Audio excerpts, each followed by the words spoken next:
C'est parti pour 28 km jusqu'à Lago Abeleiroas. Alors aujourd'hui, ça va monter. Ça va même pas mal monter. Mais je vais prendre ça tranquillement. Je crois que je suis l'avant-dernier à partir.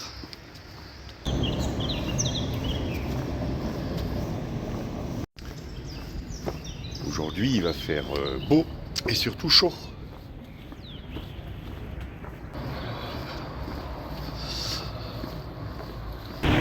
C'était un petit peu émouvant ce matin puisque j'ai pris le petit déjeuner avec Gabriel et là nos chemins se séparent parce qu'on n'a pas les mêmes étapes.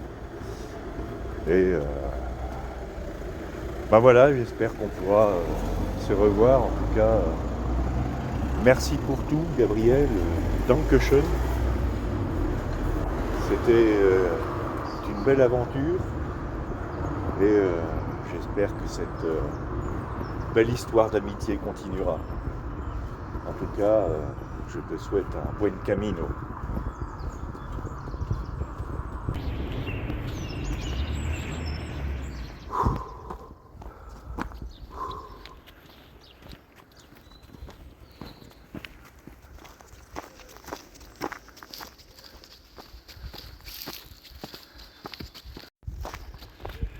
J'ai inconsciemment ralenti le rythme, histoire de profiter de la quiétude de ces chemins creux et du chant des oiseaux. Bah oui, mais si vous arrêtez de chanter,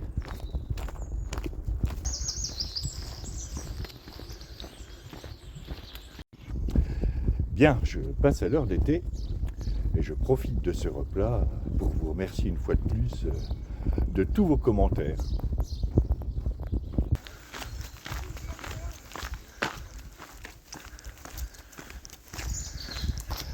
Je viens de dépasser un groupe de toririnos espagnols qui avait élu domicile dans une auberge à 4 km de Negreira. Auberge qui a l'air, ma foi, sympa, mais qui est bien planquée. Et c'est parce que j'ai vu ce groupe de marcheurs que je l'ai remarqué.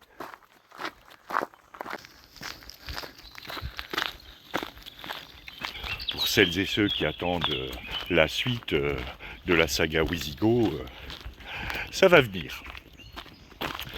Nous parlerons d'ailleurs des guerres franco-wisigothes ou wisigotho-franques.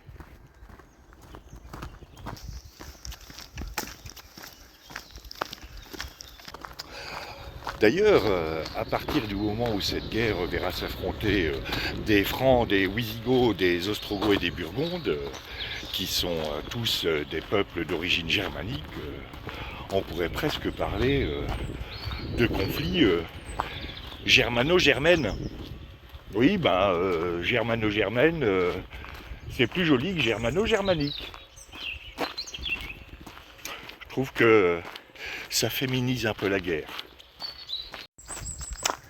En présentant ça de la bonne manière à Sandrine Rousseau, on pourrait peut-être lui faire aimer la guerre.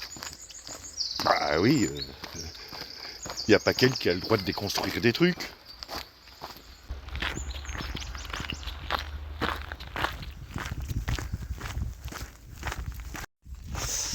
Bien, commençons donc avec ces guerres franco-wisigothes.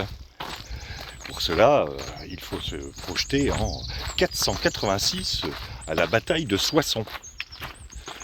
En 486, la bataille de Soissons oppose les Francs de Clovis aux Gallo-Romains de Syagrius.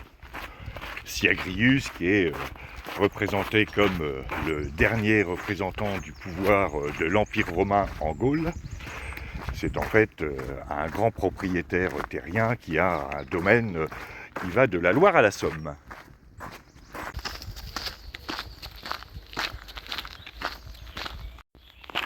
Petite précision, rappelons qu'en 486, ça fait 10 ans que l'Empire romain d'Occident est officiellement décédé.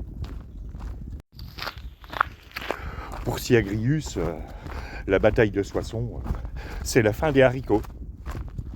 Il est obligé de s'enfuir. Clovis, du coup, à la banane, il se fend la poire. Quant à Syagrius, il s'enfuit parce que s'il y a une exécution de prévue, ça va être pour sa pomme.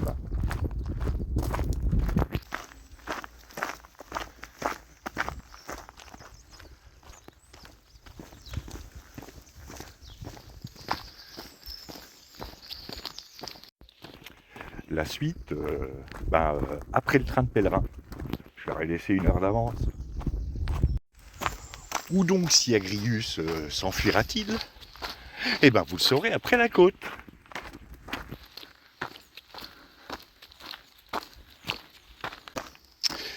Syagrius s'enfuit. Et il veut s'enfuir à la cour d'Alaric II, qui est alors le roi des Wisigoths. Mais à cette époque, il faut franchir la ligne de démarcation, qui est située à peu près au niveau de la Loire. Comment passera-t-il la ligne de démarcation? Eh bien, vous le saurez après la côte.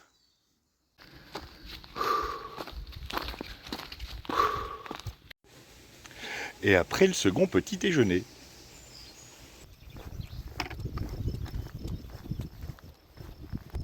Bien, après cette pause second petit déjeuner, il est temps de repartir. Il me reste encore 20 km à faire.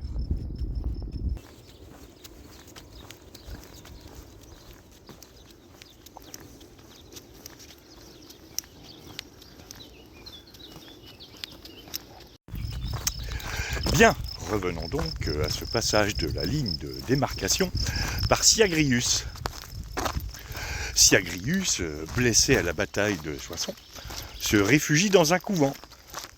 Par un habile stratagème, il subtilise les habits d'une nonne.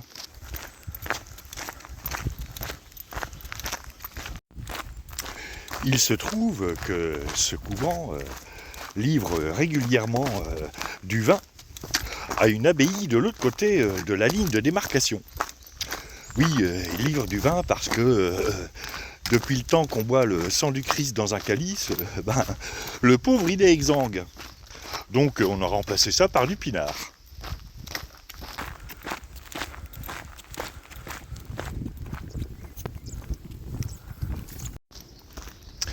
Sautant aussitôt sur l'occasion, Syagrius charge quelques barriques de pinard sur un chariot.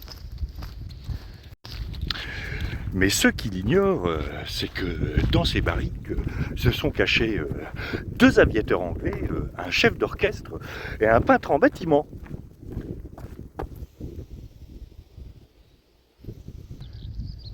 Qui c'est qui a encore mélangé les scénarios?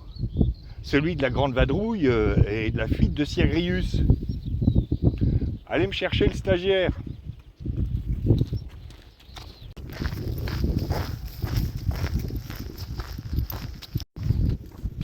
Et bref, Syagrius se réfugie chez les Wisigoths à la cour d'Alaric II. Ce qui ne plaît que très moyennement à Clovis, qui aimerait bien récupérer son romain. Parce qu'il a déjà perdu un vase qu'il voulait offrir à sa femme à la bataille de Soissons. S'il doit perdre en plus son romain,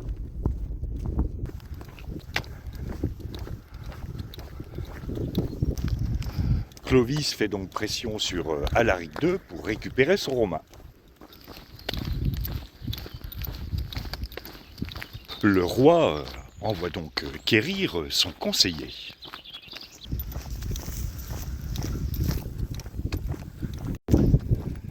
Dites-moi, mon petit Ericsson, Syagrius, vous en pensez quoi? On devrait le redonner à Clovis? Écoutez, sire, on s'est débarrassé des Romains, on n'a pas besoin d'en conserver un, on peut lui donner. Quand même, ça me gêne.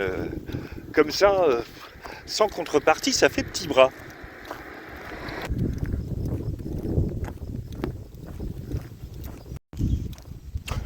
Je sais pas, moi, on pourrait peut-être demander les anciens domaines appartenant à Syagrius, d'Orléans jusqu'à la Somme. Ouais, sire, mais c'est tout plat. Ouais, mais c'est fertile. Ouais, mais c'est tout plat. C'est pas faux. Et si on lui demandait Lutèce, qu'est-ce que vous voulez faire de Lutèce, sire? Eh ben, on en fait notre capitale. Oui, mais sire, Lutèce capitale, on sera loin de nos campagnes. Et alors? On a besoin d'être près de nos campagnes, du moment qu'on est à Lutèce. Cette idée, bien entendu, ne sera pas retenue par Alaric II, mais fera des émules quelques siècles plus tard.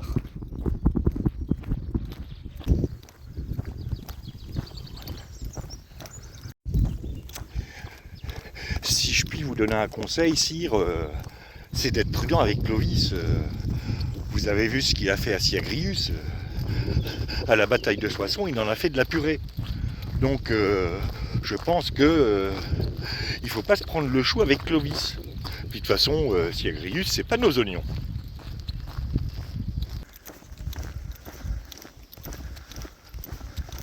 Le roi des Visigoths refuse de rendre Syagrius à Clovis, et Clovis continue de faire pression. Rends-moi mon Romain, sinon c'est la guerre.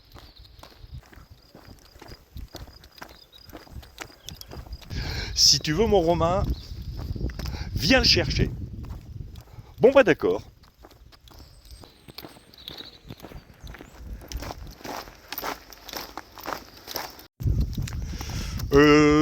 Ouais, attends, Clovis, le Romain, il nous sert à rien, donc je te le file. Et c'est ainsi que Syagrius est livré par Alaric II aux Francs. Le reste, c'est la routine, pot de bienvenue et exécution.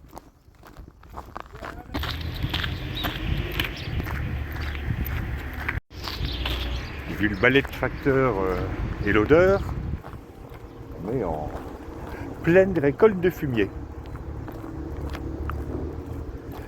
Mais c'est pas du lisier de cochon, c'est déjà ça.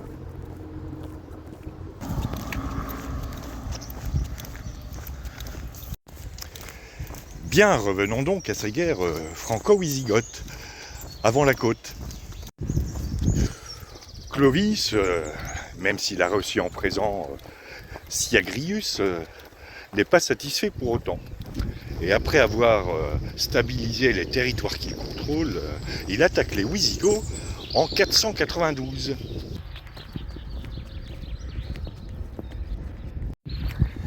C'est bien de mettre des distributeurs de boissons comme ça. C'est peut-être ce qui manque sur certaines étapes de la Via de la Plata. En même temps, ça ne serait plus vraiment la Via de la Plata avec ses difficultés.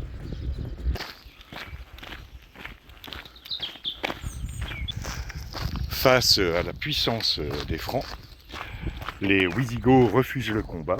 Clovis prend Nantes et Alaric II laisse les Francs assiéger Bordeaux, Saintes et Poitiers.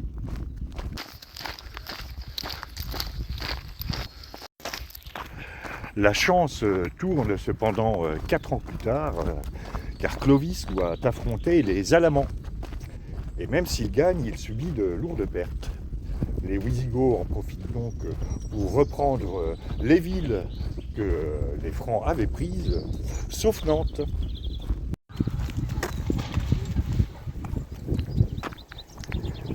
Là, ils sont en train d'abattre des eucalyptus.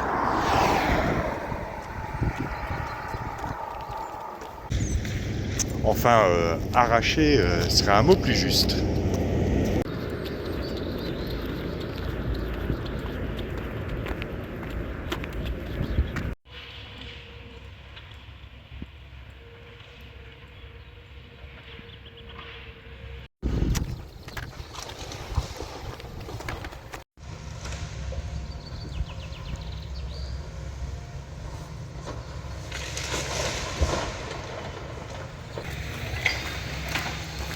Je vais essayer de ne pas m'en prendre un sur le coin de la figure.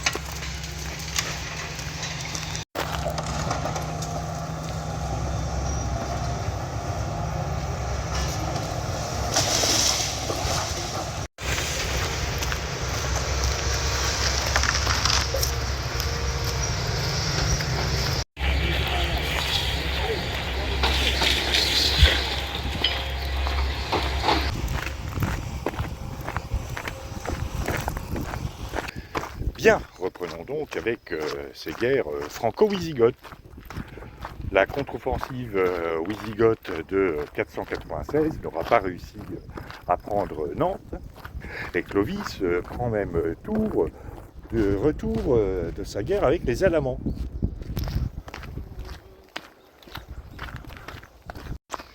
Les choses se calment pendant quelques années, mais pendant ce temps, dans le royaume burgonde,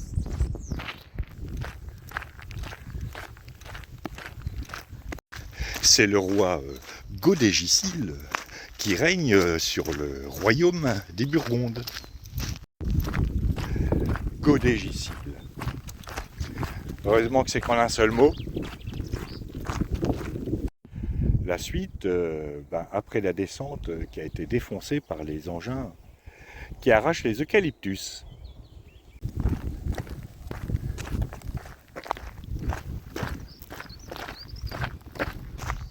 Le roi Godégicile a un frère, Gondebaud.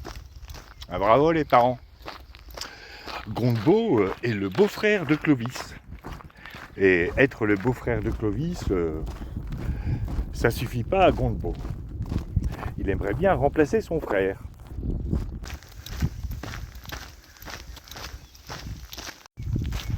Gondebaud contacte donc Clovis et lui propose de renverser son frère, en échange de quoi il lui paiera un tribut et lui attribuera quelques terres.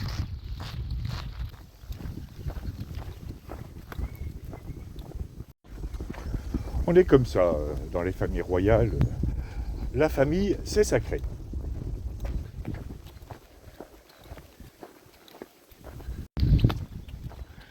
Bref, en l'an 500, Clovis envahit la Burgondie.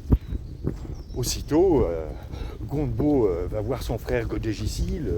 Oh, regarde frangin, oh le méchant Clovis, il nous attaque. Vite, il faut défendre notre beau pays.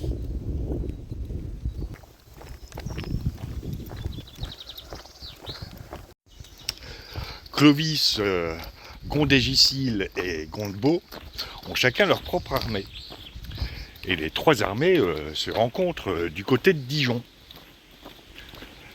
Face aux Francs, les Burgondes sont sûrs qu'ils vont gagner, à 2 contre 1.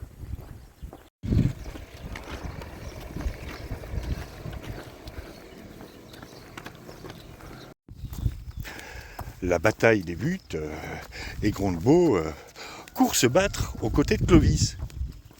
Mais qu'est-ce qu'il fait ce con? Mais il n'a pas le bon maillot.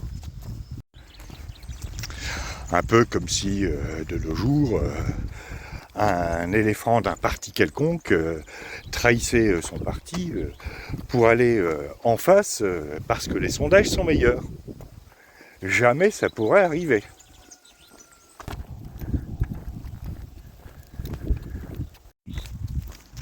Toujours est-il que les Burgondes, ou plus exactement les bons Burgondes, ou les Burgondes loyaux, sont défaits. Et le roi Godégicile part se réfugier en Avignon. Quand t'as son frère, Gondebaud, il devient roi. Ça y est, tu l'as, ta petite couronne sur la tête, t'es content, t'as bien foutu la pagaille, et fait tuer des milliers d'hommes, mais t'as ta petite couronne sur la tête. Il me reste que 7 km à faire. Peut-être penser à faire une pause du coup.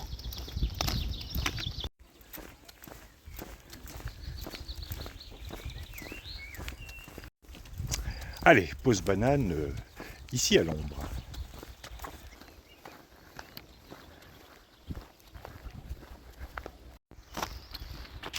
Bien après cette pause banane, il est temps de repartir.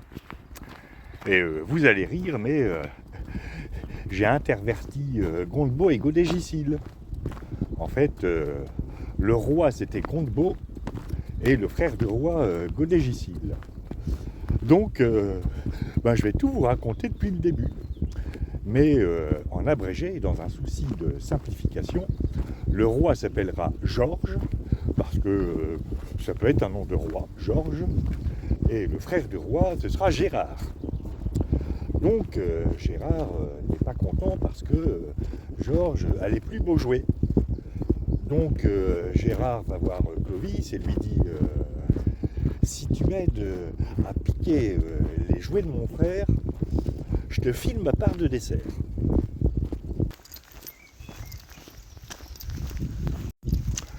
Aussitôt dit, aussitôt fait. Clovis, Georges et Gérard se rencontrent pour un match et Gérard marque un but contre son camp. Et du coup, c'est Georges qui perd. Georges qui se réfugie en Avignon. Voilà, tout est rentré dans l'ordre. Gérard installe son trône à Vienne, au sud de Lyon, et Georges, lui, il est toujours en Avignon. Mais Clovis n'est pas satisfait pour autant, et il a envie d'aller jusqu'à Avignon pour trucider Georges, et accessoirement prendre la ville.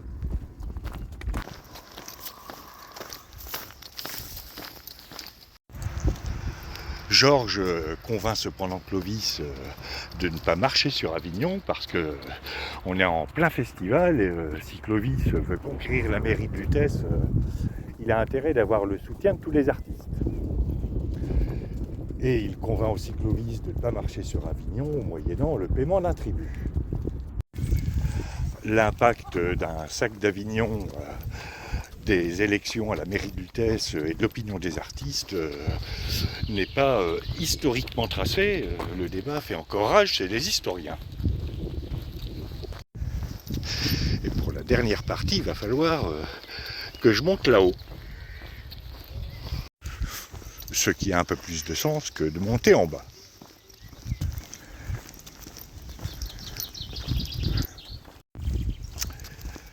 Bref, l'année suivante, Georges refuse de payer le tribut à Clovis et court voir les Wisigoths pour s'allier avec eux. Ils marchent ensemble sur Vienne. Georges dépose Gérard qui lui avait piqué son trône et l'exécute. La routine.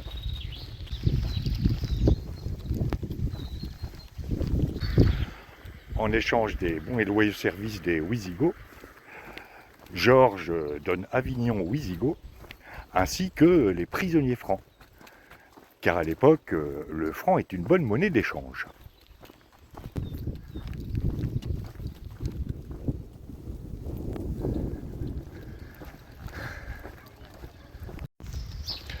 En 501, le roi Alaric rencontre Clovis et, en échange d'une bonne poignée de francs, récupère tout le territoire wisigoth que les Francs détenaient encore. Voilà qui conclut la fin de cette première guerre franco-wisigoth. Nous verrons la deuxième guerre franco-wisigoth demain, parce qu'il doit me rester 5 ou 6 km à faire, et surtout que ça monte.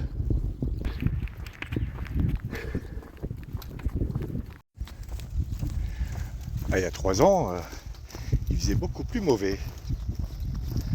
Là, c'est quand même plus agréable.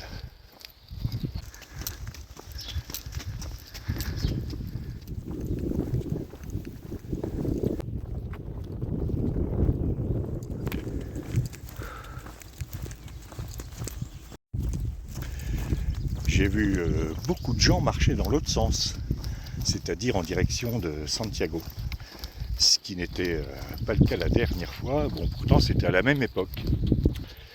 Et comme il faut faire les 100 derniers kilomètres à pied jusqu'à Santiago pour avoir la Compostela, généralement les gens font ça depuis Sarria sur le Camino Frances ou Rennes sur le Camino Sanabres.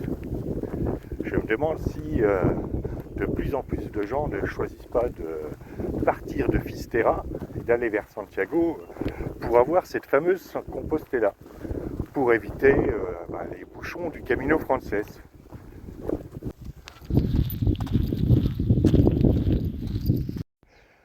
Bon, j'ai entamé le dernier tronçon de l'ascension du Monte Haro. Et celle-là, elle est raide.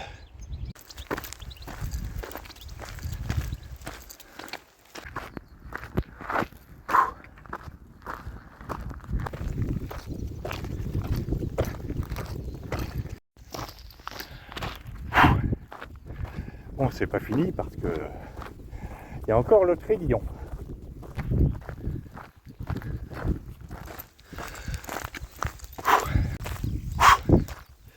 Bon, maintenant, ça descend. Et je m'arrêterai à Lago.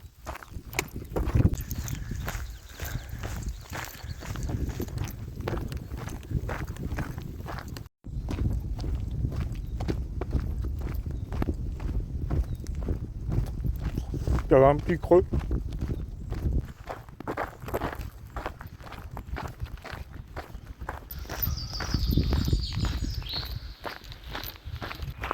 Je devrais pas être loin maintenant.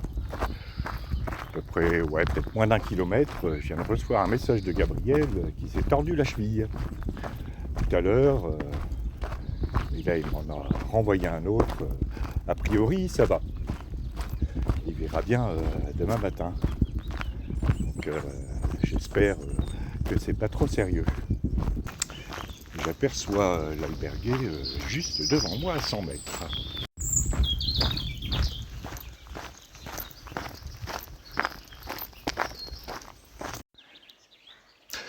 Vous aurez peut-être remarqué que les Oreos ici ne sont pas construits en briques ni en structure de bois, mais en pierre, avec des petites pierres pour écarter les grosses, de façon à laisser l'air circuler. Voilà, c'était la minute in extremis architecture locale.